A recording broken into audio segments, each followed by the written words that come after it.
Yeah. Yeah, ìwúlò omi òkun, sea water, beach water. Bẹ́ẹ̀ni, ẹ gẹ́ẹ̀tì omi òkun, bá mi gẹ́ẹ̀tì omi àgbọn, ó di méjì, bá mi gẹ́ẹ̀tì omi kànga, ó di mẹ́ta, bá mi gẹ́ẹ̀tì máì Zemzem, ó di mẹ́rin. Omi mẹ́rin yìí tó bá papọ̀ ní kó bá ẹ hàn Súratul Fatiha, Súratul Fatiha kó bá ẹ hàn. Wọ́n á hàn Súratul Fatiha 313, wọ́n wá bá ẹ hàn Ya Latif 1111. Àwọn omi mẹ́rẹ̀ẹ̀rin yìí, omi òkun, omi àgbọn, omi kànga, omi máì Zemzem bó ṣe wù kó mọ, mix wọn papọ̀ kó fi fọ ọ̀ǹtún yẹn. Yìí sì ní láì tààlà tó bá di àárọ̀ àsùbá ọjọ́ Friday, kó dàníyàn sí tó bá kásùbá tán àbí kó tó kásùbá, kó dàníyàn sí tó yẹ ti fọ́ sílẹ̀ yẹn, kó gbé mu tó bá lóyin original, dá oyin original sí kó gbé mu. Láìfẹ́ wọ́n máa unlock lẹ́sẹ̀kẹsẹ̀, á dàbí pé wọ́n àṣẹ bí ẹ ògùn ẹ̀ á refresh, Ọlọ́run ọba ló ń control ayé, ìwọ ò rí bọ́lọ́run ọba ló ń control ayé báyìí. Wọ́n máa yúdà bírú lẹ̀ hámúrọ̀ fọ́sọ́yẹ̀kù lúnà láà, tó o bá lè hàn ọ̀ǹtún yẹn, tó o bá rí èèyàn tó lè bá ẹ hàn ọ̀ǹtún yẹn, mú omi yẹn, omi mẹ́rin yẹn kó mí sẹ̀pọ̀, kó wá ka Ya Latif, kó sa Ya Latif sínú omi yẹn, kó sa 1111, wá wá blow sí, wá tọ́ sí lẹ́ẹ̀mẹ́ta.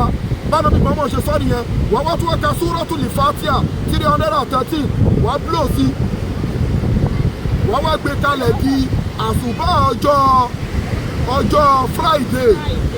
Ó ti yé sí either tó bá kásùbá àtàn àbí kó tó kásùbá, wá wá dà níyàn gbogbo nǹkan tó ń fẹ́ sí lọ́ fi bẹ̀rẹ̀ 2024 yìí bí ìsìn ní láì tààlà. Torí Súratul Fatiha ayé oníbejì méjì, súrà oníbejì méjì ni, ó lágbára púpọ̀ jù. Ya Latif ọba ọlọ́rọ̀, ó lágbára púpọ̀ jù. Tó bá rìn pẹ̀lú àwọn omi mẹ́rẹ̀ẹ̀rin, ọ̀nà ẹ̀ á ṣí, inú ẹ̀ á dùn, ayọ̀ á kún. So àáǹtú adọ̀láwọn product lóríṣiríṣi. So ẹni tó bá dípẹ́ ní níjà, ayé ń dáyọ̀ láàmú, àlùjọ̀nú ń dáyọ̀ láàmú. Àwa wà ní Ládàgbà ní Ìbẹ̀jú Lẹ́kì, Ẹ̀gbẹ́ expressway, Lagos, ibẹ̀ la wà. So ẹ WhatsApp wa lórí +234 810 913 1425. Ẹ WhatsApp wa àti kẹ́ kọ́ọ̀lù wa direct lórí +234 810 913 1425. Ìmẹ́lì ìsẹ́tẹ̀lì lẹ́yìn jẹ́ níyà.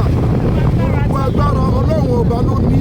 Òye yín nìsín, aláwọ̀ product lóríṣiríṣi, aláwọ̀ special, ẹni tó mojú Ọlọ́run ọba fọ́mọ, ẹni tó gbé ìgbésí ayé ẹ̀dá àrùn, ayé ló ń dá láàmú, ẹni òkùnkùn ló ń dá láàmú, ó wà lórí àìsàn ọlọ́jọ́ pípẹ́, ó lọ́wọ́ ayé ní ó lẹ́sẹ̀ ayé ní ó ti lòkùn sí kò lọ, kò sí nǹkan tó ń jọ bẹ́ẹ̀ o, àwọn òkè fìtọ́ fògbẹ́, Ọlọ́run ọba làwa ń pè. Ìwúlò Súratul Fatiha àti Ya Latif bá ṣe ń lò pẹ̀lú sea water, òun ni mo kọ ẹ̀ ṣí ẹ̀ káwọn èèyàn jàǹfààní ẹ̀ síwájú kó tó ṣiṣẹ́ àbí tó bá ṣiṣẹ́ ìtọ́, ìtọ́jú bá lágbára fi sákàǹtì àwọn ọmọ aláìní. Àkáǹtì nọ́mbà ní fáwọn ọmọ aláìní 0123 21 4254. Àkáǹtì nọ́mbà fáwọn aláìní 0123 21 4254. Wema Bank of Nigeria, Global Dahiratu Dhikrlahi Islamic Organization. Masalam wa ila liqa'i.